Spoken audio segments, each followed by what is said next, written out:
Okay, now I got another question. I was reading this article, this newspaper article, or it was online. Matter of fact, it wasn't in the newspaper, but it was online, and it was saying that America perhaps is the only country in the world where men perhaps are sexually assaulted more than women. You know what I'm saying? And a lot of it, they were saying, come from the prison population. And the majority of prisoners are black or Latino, and a lot of Latinos are black or mixed with black. So I just wanted to ask you, what was your perspective on that? Is it as bad as we hear and the statistics say? Is it worse or is it overblown? And also, how does that affect black men going into the future, 10, 20, 30, 40, 50 years from now? How will black men behave? How will black men look? How will black men interact with black women? I like that question, and I appreciate it. It's a sore spot for people today because politically, we have this movement, this lifestyle, and it's okay, for those who are homosexual or gay or lesbian or whatever, you want to be, so be it. Um, some of us have been raised by the Bible or the Quran, and so we want to adhere to those books, that word, as best we can. If you have an opinion that is contrary to anything that is the wave now, you're frowned upon and you could be ostracized, as a result. But things have to be addressed and looked at, studied.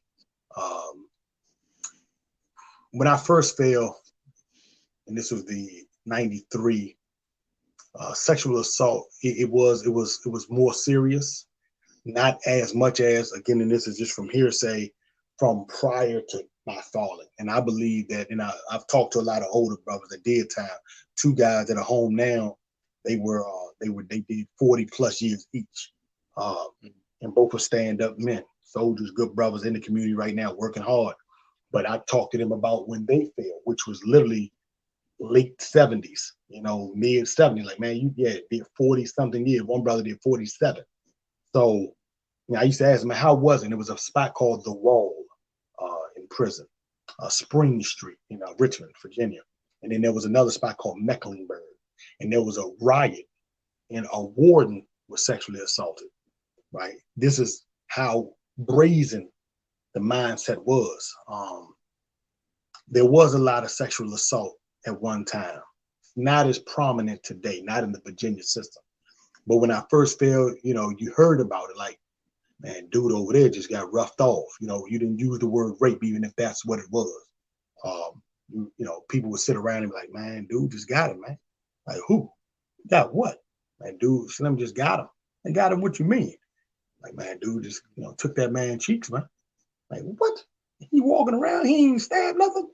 And what happened is I would see intimidation was a reality. You had a lot of old guys that did time, and they were quick to push that knife. And what they would do was, like the hyena does. The hyena doesn't like to confront the male lion unless they sense weakness. No, they like to go after the female lion, particularly the one that is young or injured. They go after the baby elephant. They go after the caribou or the ibex that is weak. They don't go after strength, and that is the same way with what we used to term booty bandits. Um, they weren't guys that couldn't fight, strong guys, but in their mind there was no purpose. They didn't want that challenge. They wanted someone that they could easily threaten and do what they had to do or wanted to do. And so I knew a couple of young guys that were sexually assaulted. In Virginia, a lot of European guys, a lot of white guys were raped. Um, some of them used to try to get the drugs, and they would get on the hallways. And rape was used as an intimidation as well among some of the young thugs, because they would get some guys in the hallway that would come from that visit on their surround, like, man, I heard you got that sack, that package, the drugs. And the guy would be like, man, I ain't got nothing. They would take his pants down, go in his behind, go in his rectum, take it. And then the animal that has already been roused by this action, you see it on movies and TVs, what they call like the bloodlust. And so now that they got a man pants down, they done already took the drugs. Some of them ready to leave. Somebody like, hey, what's up? And they'll go all the way with it. You know what I mean? And I've known some guys to do that. What does it do? Like I said, it's not as prominent now. It's not right now in the Virginia system, and this is facts. The prominent issue is gangs. When I left the pod I was in, let's say if it held 90 men, but not my pod, it was the parole designated pod, but the majority of pods, which are housing units for the inmates, the majority of pods at Greensville, I think they hold 86, something like that. Easily 60 guys of Bloods, easily.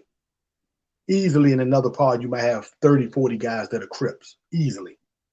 And this is what you hear when you go into the chow hall. Sue Woo, what's cracking, cuz? You hear that. Like they enter the chow hall announcing themselves with their calls. So a lot of that rape is not allowed in their culture. People may look down their nose at the gang culture, but I know some good ones, some real good men, you know, who are gang members, who stopped a lot of things that would have otherwise went ugly. But what does it look like?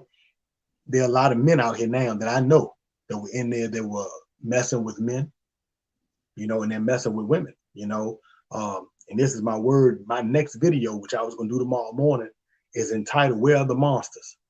Because a lot of women are dating guys that they really don't know. Man, check that jacket. You can check my jacket. You know, I was incarcerated for murder and abduction. You know what I'm saying? And the abduction was just me laying some guys down. I was wrong, you know, but I laid them down, you know, as I pulled out my gun or whatever.